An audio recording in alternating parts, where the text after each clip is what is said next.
Como harmonizar a minha vida com Deus? Esta é a mais importante de todas as perguntas.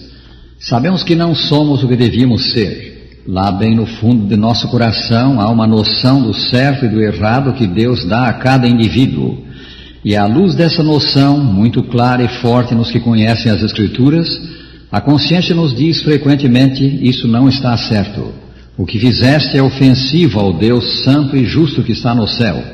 Ou, na linguagem das Escrituras, o que fizeste é pecado. Esta é a condição de todos. Ela nos vem do pai da raça.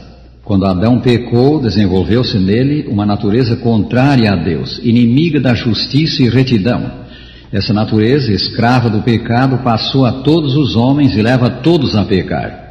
O penhor da carne, escreveu São Paulo, é inimizade contra Deus, pois não está sujeito à lei de Deus, nem mesmo pode estar. Portanto, os que estão na carne não podem agradar a Deus. Romanos 8, 7 e 8. Somos pecadores, estamos em rebelião contra Deus, e porque essa é a nossa condição, temos sobre nós uma sentença de morte. Caminhamos para a morte. O mesmo São Paulo escreveu: o salário do pecado é a morte. Romanos 6, 23. É impossível ao homem mudar essa condição, deixar de ser o que é. Aqui a educação, o esforço próprio nada valem. A educação, o passar dos anos, disse alguém, tão só aumentam o tamanho do egoísta, do avarento, do amante dos prazeres. É impossível também alcançar salvação pelas boas obras que pratiquemos. Esmolas, sacrifícios, esforço próprio para agradar a Deus não nos compram salvação. O bem da salvação, diz a Escritura, não vem de obras. Efésios 2, versículos 8 e 9. Qual é, pois, a nossa esperança? Deus nos quer dar a salvação, quer nos dar novo começo. Ele nos dá novo começo no seu Filho. Se pela ofensa de Adão, e por meio de um só reinou a morte, muito mais os que recebem a abundância da graça e o dom da justiça reinarão em vida por meio de um só, a saber, Jesus Cristo. Romanos 5, 17. Notemos, o apóstolo fala aqui do dom da justiça, dádiva, presente da justiça. Deus nos quer dar, presentear o que nos falta, justiça. Mas como é isso possível? Fecha Deus os olhos ao pecado e declara o culpado inocente? Não. Se o fizesse, ele comprometeria a estabilidade do seu governo. Para poder salvar o homem, Deus castigou, puniu o pecado. Puniu-o em si mesmo, ou mais especificamente na pessoa do seu Filho. O Senhor fez cair sobre ele a iniquidade de nós todos. Isaías 53, 6.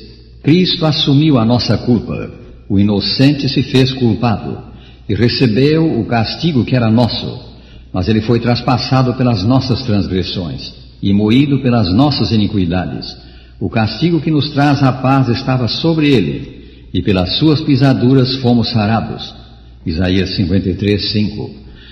Tendo o pecado sido castigado em Cristo, tendo a justiça sido satisfeita, Deus pode agora estender perdão ao pecador arrependido que aceita o sacrifício de seu Filho como feito em seu favor. Deus considera a morte de Jesus como se fosse a do que crê no Salvador. Ele cancela a dívida, perdoa os seus pecados. Cumpre-se para com tal pecador a promessa da Escritura: se confessarmos os nossos pecados, Ele é fiel e justo para nos perdoar os pecados e nos purificar de toda a injustiça. 1 São João 1, versículo 9. Na sua ação reabilitadora do homem, Deus faz uma obra completa. Lança todos os nossos pecados nas profundezas do mar. Miqueias 7:19. Afasta de nós as nossas transgressões, quanto dista o Oriente do Ocidente. Salmo 103:12. Apaga as nossas transgressões e dos nossos pecados não mais se lembra. Isaías 43:25. Deus não só apaga os pecados que cometemos, Ele põe a nosso crédito a perfeição de seu Filho, a justiça de Cristo, e aparecemos diante dele como se nunca houvéssemos pecado. A condenação desaparece. Agora, pois, escreveu São Paulo, já nenhuma condenação há para os que estão em Cristo Jesus. Romanos 8, versículo 1. Ainda mais, Deus vai um passo além. Ele cria no homem uma nova mente. dá-lhe novo propósito, novo rumo, novo viver. E assim diz a Escritura: se alguém está em Cristo, é nova criatura. As coisas antigas passaram, eis que se fizeram novas. 2 Coríntios 5:17. Mediante o Espírito Santo, Cristo vem viver no coração, e a vida do crente torna-se mais e mais qual a vida do seu Salvador. Estou crucificado com Cristo, escreveu São Paulo, aludindo a essa experiência. Logo já não sou eu quem vive, mas Cristo vive em mim. Gálatas 2:19 e 20. Maravilhoso! A velha vida de pecado cessa. Já não sou eu, pecador, quem vive. Nova vida tem começo, a vida que Deus aprova. Cristo vive em mim. Assim, o que Cristo fez na cruz possibilitou-nos passar da condição de pecadores, inimigos de Deus, para a condição de filhos. Possibilitou-nos passar da morte para a vida. O excelente comentário da vida de Jesus, intitulado O Desejado de Todas as Nações, que recomendamos aos nossos ouvintes, diz: Cristo foi tratado como nós merecíamos, para que pudéssemos receber o tratamento a que Ele tinha direito. Foi condenado por nossos pecados, nos quais não tinha participação, para que fôssemos justificados por sua justiça, na qual não tínhamos parte. Sofreu a morte que nos cabia, para que recebêssemos a vida que a Ele pertencia. Pelas suas pisaduras fomos sarados. Que requer Deus da nossa parte para nos dar o inapreciável bem da salvação? Ele requer fé no Senhor Jesus Cristo como divino humano Salvador do homem. Fé em que o Imaculado Filho de Deus assumiu os nossos pecados e expiou a nossa culpa, dando a sua vida no lugar da nossa.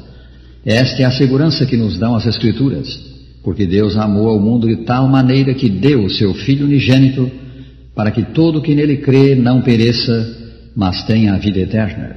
São João 3,16.